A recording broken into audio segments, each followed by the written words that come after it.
Hello everyone, welcome to a new blog. আজকে 11th of December, Wednesday, আর এখন time হয়েছে দুপুর 1টা। আর সেই সঙ্গে শুরু হতে চলেছে আমাদের নতুন ট্রিপ। টাইটেল আর থাম্বনেল দেখে অলরেডি বুঝে গেছো আমরা কোথায় যাচ্ছি। ইয়েস, যাচ্ছি বেনারস। বহু দিনের একটা মনের ইচ্ছা ছিল যে বেনারস যাব, তার জন্য সেভাবে প্ল্যান করে ওঠা হচ্ছিল না, বাট ফাইনালি যে সেটা হলো এটাই অনেক। জানি না কতটা কি এক্সিকিউট করতে পারবো। যাই হোক, তো আজকে আমাদের ট্রেন হচ্ছে হাওড়া থেকে রাত্রি 8টায় বিভূতি এক্সপ্রেস, যেটা বারাণসী জাংশনে অ্যারাইভাল কালকে সকাল 9:30টায়। তো আমরা দত্তপুকুর থেকে দুপুর 3টের সময় একটা অটো রিজার্ভ করা আছে, সেটা করে যাব বারাসাতে। বারাসাত থেকে ক্যাব নিয়ে নেব ডিরেক্ট হাওড়ার জন্য।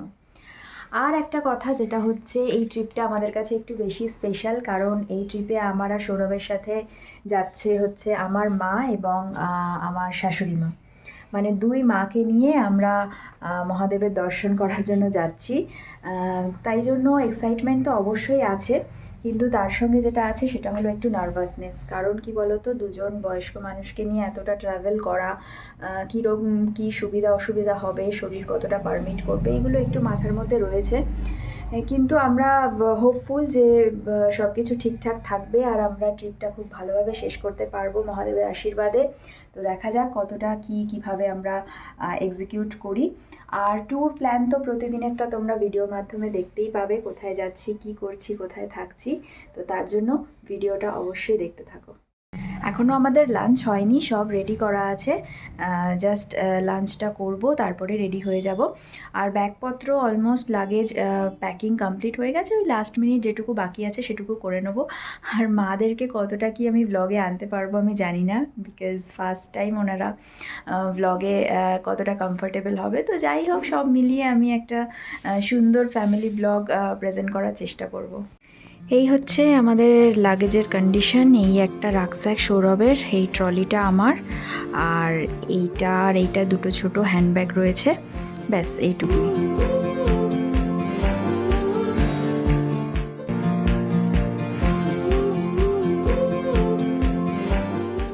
তাহলে দুই মাকে নিয়ে কি টেনশনে আছিস? একটু তো আছি। বিষয়টা হচ্ছে যে কখনো এই ধরনের এক্সপিরিয়েন্স হয়নি, ফ্যামিলিকে নিয়ে ঘুরতে গেছি কিন্তু সঙ্গে বাবা ছিল, মাদের নিয়ে হয়নি। আর আমরা দুজন তো যাইনি, সেটাই বলছিলাম। এইবার হ্যাঁ, তো নিজেরা একরকম ভাবে কোথায় যাচ্ছি, কি করছি, কোথায় থাকবো সেগুলো নিয়ে চিন্তা করি না, কারণ সেগুলো সময়ের সঙ্গে সঙ্গে ওখানে গিয়ে হয়ে যায়, বন্ধুরা থাকে, ম্যানেজ হয়ে যায়। কিন্তু এই ক্ষেত্রে দুটো বয়স্ক মহিলাকে নিয়ে যাওয়ার ক্ষেত্রে চিন্তার একটা ব্যাপার থাকে, কারণ কোথায় গিয়ে শরীর কেমন হয়ে, মানে ওয়েদারের সঙ্গে এতটা দূরের ব্যাপার, এতটা ঠান্ডার ব্যাপার হবে কি না সেইটা একটা বিষয়। তো দেখা যাক, খুব একটা চিন্তায় কিছু করছি না, সবই প্ল্যানিং করে রেখেছি, সেই প্ল্যানিং করে সবকিছু সময়ের সঙ্গে সঙ্গে হোপফুলি ভালোই হবে। তো জয় বাবা বিশ্বনাথের নাম করে বেরিয়ে পড়ি আর কি। তো এখন টাইম হয়েছে 3:05, আমরা 3টের সময় বেরোবো, যেরকম বলেছিলাম অটো আসবে। আর আমরা এখান থেকে 3জনই যাব, আমি, সৌরভ আর আমার শাশুড়ি মা। আমার মা হাওড়াতে ডিরেক্ট আমাদের সাথে জয়েন করবে। আর একটা জিনিস, এই দুটো জিনিস সৌরভ নিয়ে এসছে। কোথা থেকে?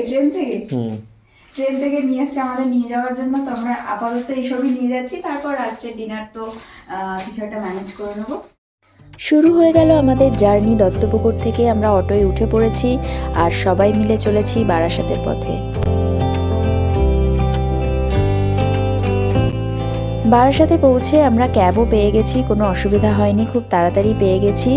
এখন সোজা পৌঁছে যাব হাওড়া, এই সুন্দর ভিউটা এনজয় করতে করতে।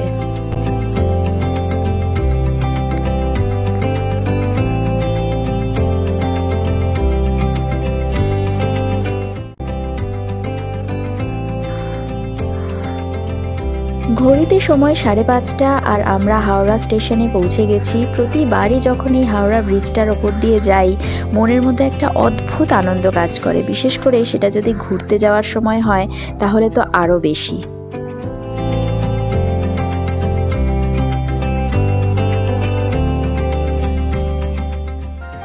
আর আমরা পৌঁছানোর 5-10 মিনিটের মধ্যে মাও এখানে পৌঁছে গেছে, মার সাথে দেখা হয়ে গেছে। মা তো উল্টোডাঙা থেকে আসছে, মার হার্ডলি 1 ঘন্টা মতো সময় লেগেছে হাওড়া পৌঁছোতে। তো এখন আমরা যাচ্ছি এক্সিকিউটিভ লাউঞ্জের দিকে, ওখানে 1 ঘন্টা মতো একটু বসবো, একটু রেস্ট নেব, খাওয়া দাওয়া করব, তারপরে ট্রেনে উঠে যাব।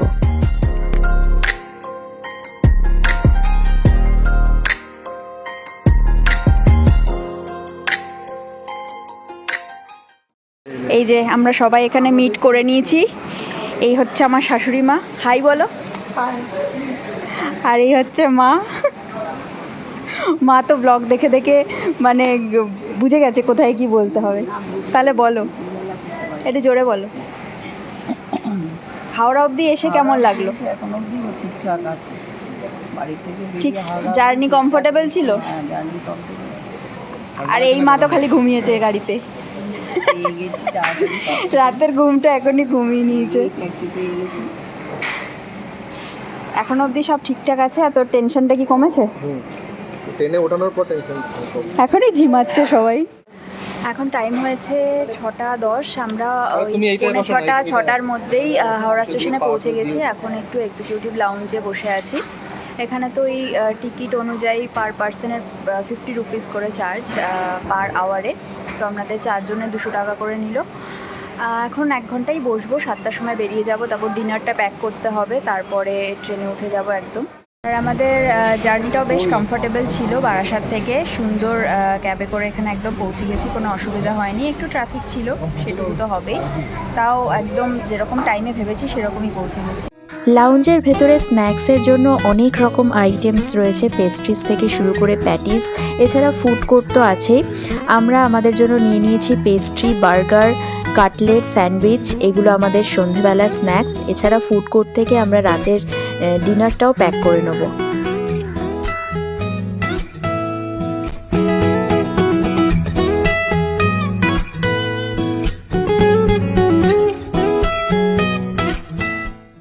সন্ধে 7:30 আর আমরা লাউঞ্জ থেকে বেরিয়ে এসে 12 নম্বর প্ল্যাটফর্মের সামনে অপেক্ষা করছি ট্রেন আসার জন্য। আর কথা বলতে বলতেই ট্রেন চলে এসেছে, আমরা লাগেজ সব সেট করে দিয়েছি ট্রেনে। এই হচ্ছে আমাদের ট্রেন 12333 আপ হাওড়া প্রয়াগরাজ বিভূতি এক্সপ্রেস, B3 আমাদের কম্পার্টমেন্ট। আমি তো মাদের জন্য অলরেডি লোয়ার বার্থ বুক করেই রেখেছিলাম, আর আমার আর সৌরভের জন্য আমাদের ফেভারিট সাইড আপার আর সাইড লোয়ার। এই ট্রেনটা যদিও প্রয়াগরাজ অবধি যায়, কিন্তু কদিনের জন্য বেনারস অবধি লাস্ট যাচ্ছে। বেনারস থেকে প্রয়াগরাজ অবধি ক্যান্সেল আছে কোনো কারণে।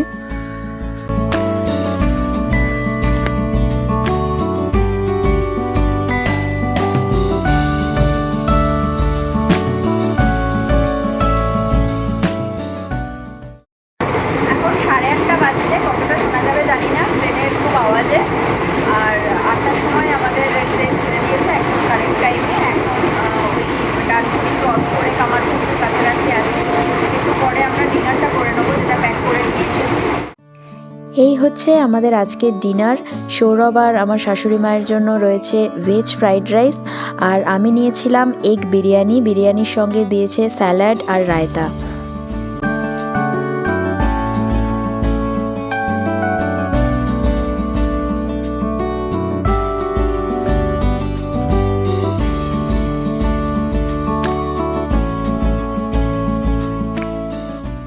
রাত্রি 10টা বাজছে, আমাদের সবার ডিনার হয়ে গেছে, বেড রেডি করাও হয়ে গেছে। মারা তো অলরেডি লোয়ার বার্থে শুয়ে পড়েছে।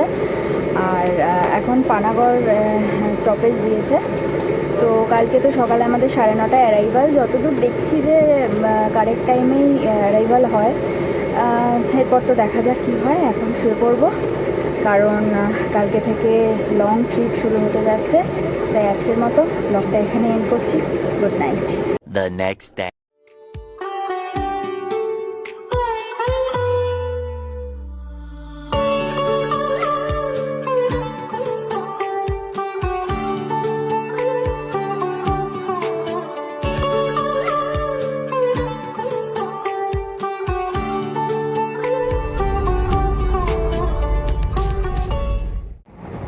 Good morning from Bibhuti express.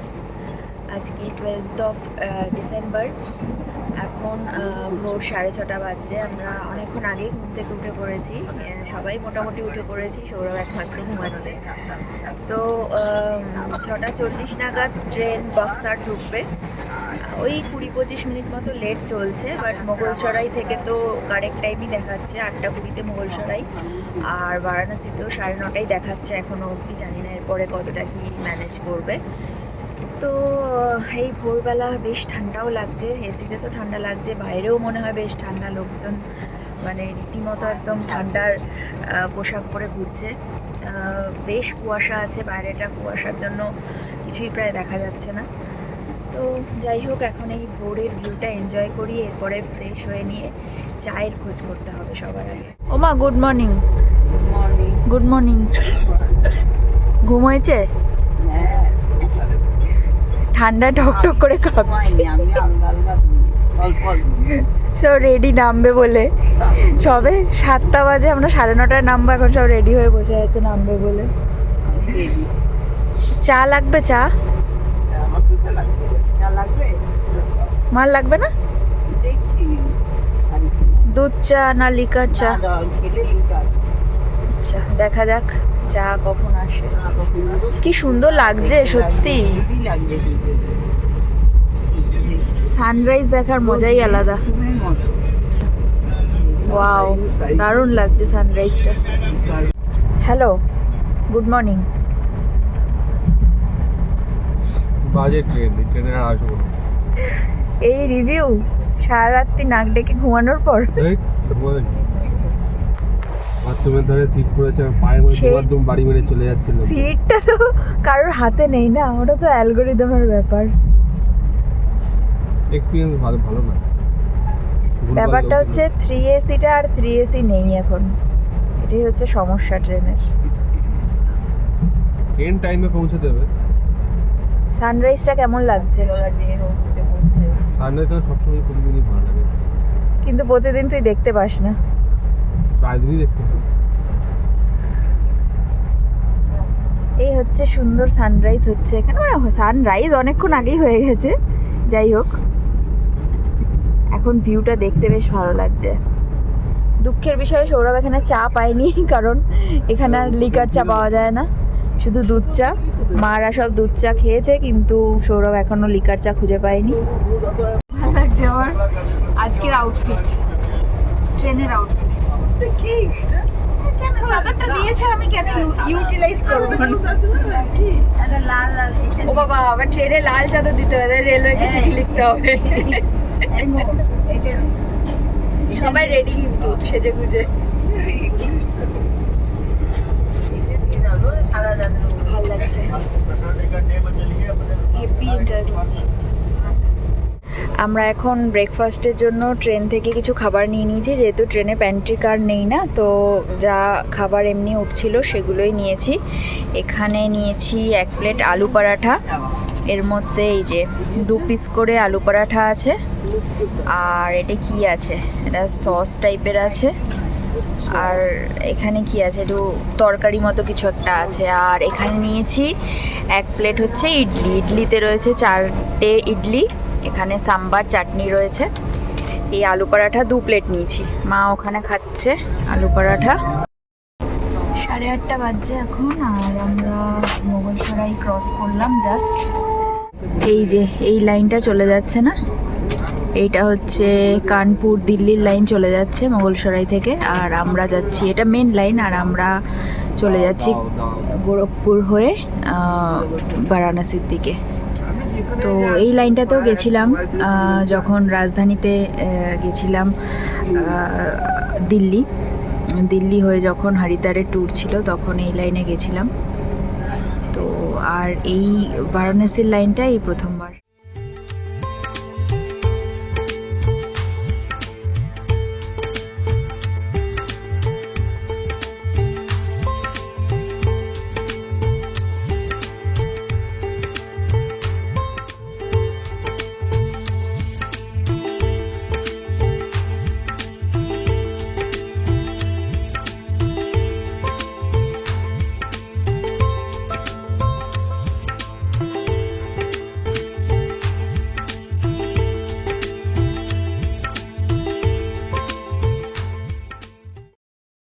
9:30 বাজছে আর ট্রেন একদম কারেক্ট টাইমে বারাণসী জাংশন ঢুকিয়ে দিয়েছে। আমরা নেমে গেছি, নেমে এখন একটা অটো পেয়েছি আপাতত, তো সেটা করে আমরা আমাদের হোটেল আগে থেকেই বুক করা ছিল, সেই হোটেলে যাচ্ছি।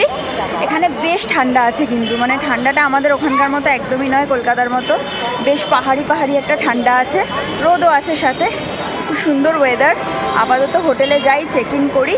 হচ্ছে স্টেশন থেকে বেরিয়েই পার্কিং এরিয়াটা, এইখানটাতে সমস্ত কার পার্কিং রয়েছে আর এই জায়গাটাতে সমস্ত অটো পার্কিং রয়েছে। এখান থেকে বিভিন্ন জায়গার জন্য কার বা অটো বুক করা যেতে পারে। আর স্টেশনটা বাইরে থেকে ভীষণ সুন্দর করেছে, সেটা তো দেখালামই অলরেডি। এই হচ্ছে ওয়েদার, সুন্দর রোদ ঝলমলে। আমাদের অটো চলে এসেছে, এখন লাগেজগুলো লোড করছি, তারপরে সোজা হোটেল।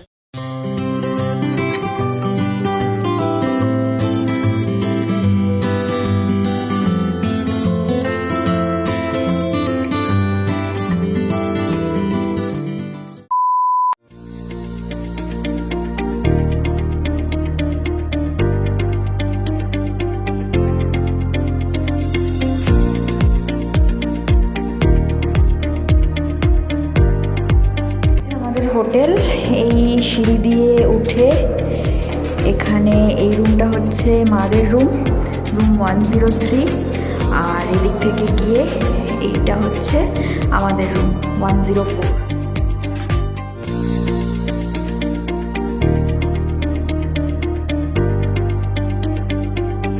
রুমের এন্ট্রান্স, এখান থেকে ঢুকে এরকম হচ্ছে রুমটা। এটা ওয়াশরুম, আগেই দেখাচ্ছি ওয়াশরুম। বাহ, সুন্দর, নিট অ্যান্ড ক্লিন। ছোট্ট একটা বেসিন। এখানে গিজার লাগানো নেই, কমন গিজার রয়েছে ওপরে টেরেসে। এখানে একটা সুন্দর আয়না রয়েছে, এসি, এখানে বেডসাইড টেবিল, বেড,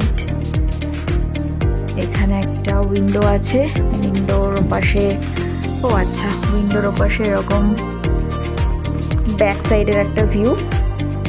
এখানে একটা সুন্দর কাবার্ড আছে, বাহ, অনেক বড় কাবার্ড। এখানে জামা কাপড় হ্যাং করার জন্য জায়গা আছে, ছোট চেয়ারও আছে। কাবার্ডটা দেখি, আচ্ছা, এখানে ব্ল্যাঙ্কেট ফ্ল্যাঙ্কেট সব কিছু দেওয়া আছে। আর আছে এখানে টিভি ইউনিট, টিভি, এখানে পুরো ইউনিটটা টিভি। এই হচ্ছে টোটাল রুম।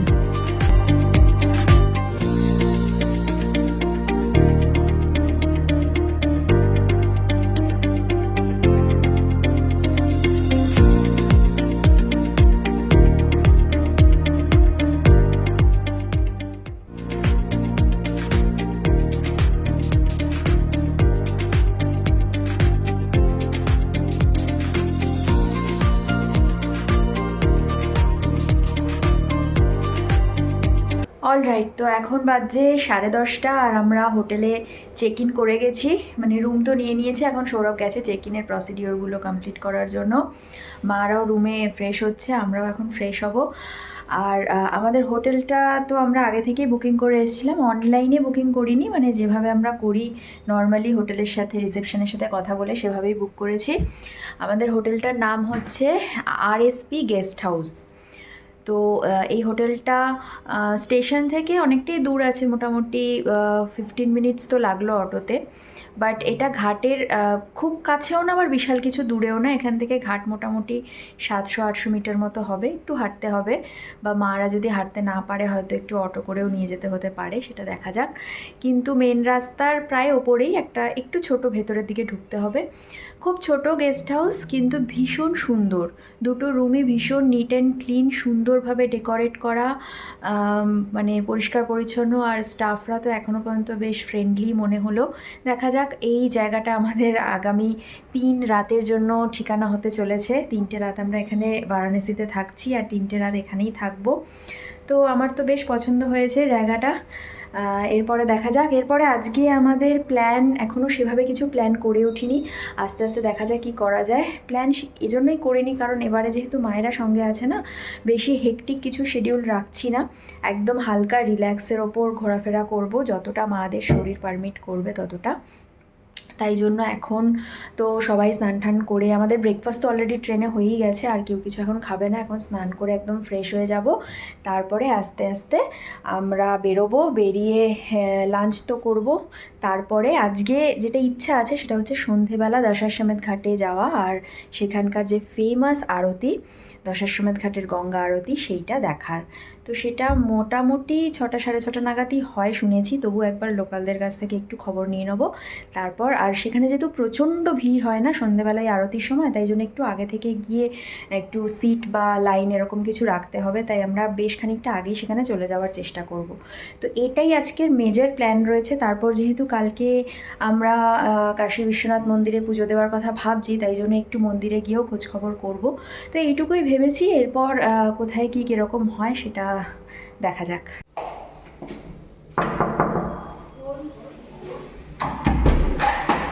ও লক খোলাই তোমাদের ঘরে?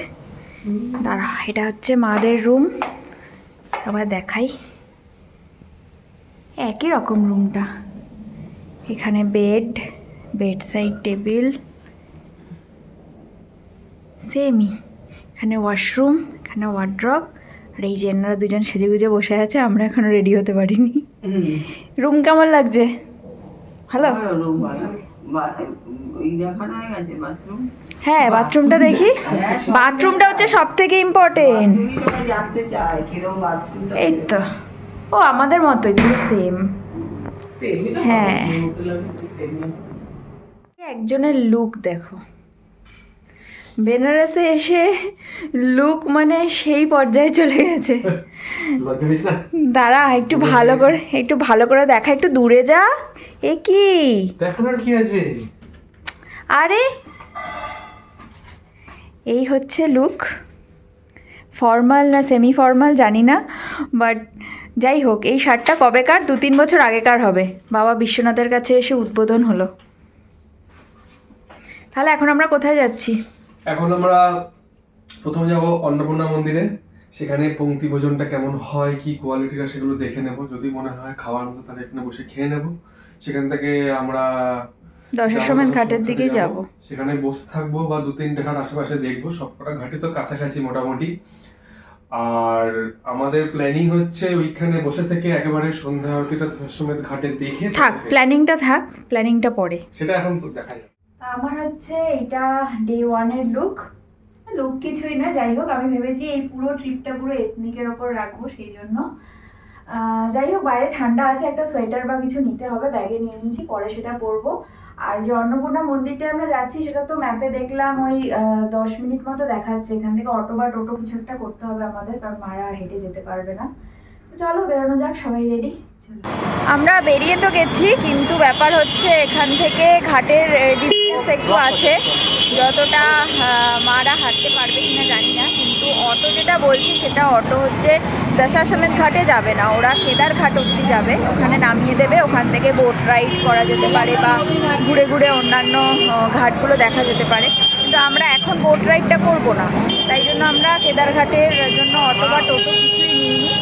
আমাদের মেনলি যাওয়ার ইচ্ছা হয় দশাশ্বমেধ ঘাটে, নয় অন্নপূর্ণা মন্দিরে। অন্নপূর্ণা মন্দিরটাও বলছে হেঁটেই যাওয়ার মতো আর কি, অ্যাকচুয়ালি এখানকার সব মন্দির বা দেখার জায়গাগুলো না হেঁটে হেঁটে যাওয়ার মতোই, সেখানে রাস্তাগুলোতে খুব একটা গাড়ি অ্যালাউ করে না, তো দেখি কি করা যায়, আপাতত তো হাঁটছি। হাঁটতে হাঁটতে আমরা পৌঁছে গেলাম বারাণসীর একটি অন্যতম বিখ্যাত এবং ব্যস্ত এলাকা গদৌলিয়া চকে। এটি শহরের কেন্দ্রস্থলে অবস্থান করে প্রবেশদ্বার হিসেবে কাজ করে। বিভিন্ন ঐতিহাসিক ঘাটগুলি এবং বিশ্বনাথ মন্দিরে যাওয়ার জন্য এটি প্রধান পথ। রাস্তার দুপাশে ছড়িয়ে রয়েছে অসংখ্য দোকান, আর সেখানে পসরা সাজিয়ে বসেছেন বিক্রেতারা। পাওয়া যাচ্ছে বেনারসি শাড়ি, পিতলের পণ্য, হস্তশিল্প, মশলা, গয়না থেকে শুরু করে ধর্মীয় সামগ্রী, উপহার সামগ্রী, আরও কত কিছু।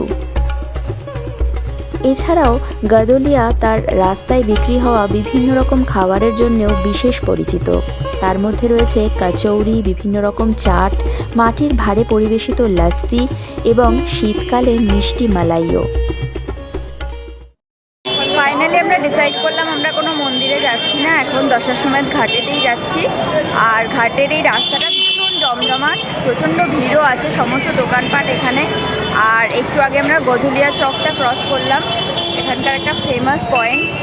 তো এখন ঘাটের দিকে যাওয়ার রাস্তাটায় প্রচুর দোকানপাট আছে, প্রচুর শপিংও করা যেতে পারে এখানে।